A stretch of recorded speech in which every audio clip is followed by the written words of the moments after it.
રાજકોટથી સમાચાર। રાજકોટ સહિત રાજ્યભરમાં નકલીની બોલબાલા। રાજકોટમાં નકલી ક્રિકેટ સિલેક્ટરનો પર્દાફાશ થયો। મેઘાલય ક્રિકેટ એસોસિએશનમાં સિલેક્ટર છું એમ કહીને છેતરપિંડી આચરી। ઇન્ટરનેશનલ ક્રિકેટ રમાડવાના નામે 5 વિદ્યાર્થીઓને છેતર્યા।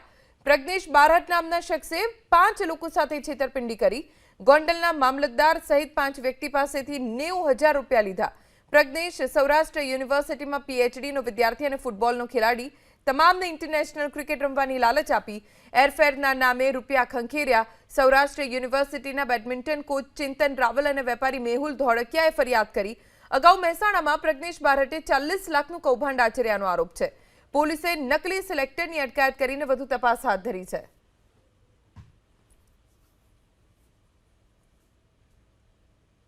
આવું કૌભાંડમાં એને 30 છોકરાઓના પૈસા લઈ લીધા છે, ઓલમોસ્ટ 3.5 થી 4 લાખ રૂપિયા, અને બધાને હવે કોઈ જવાબ આપતા નથી અને ફ્રોડ કરેલું છે ભાઈએ।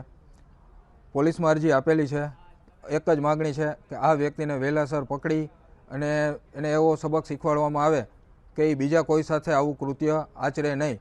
છેલ્લે એવા સમાચાર પણ મળેલા છે કે મહેસાણાની આજુબાજુમાં ભાઈએ 35 થી 40 લાખ રૂપિયાનું પણ આવું કૌભાંડ કરેલ છે।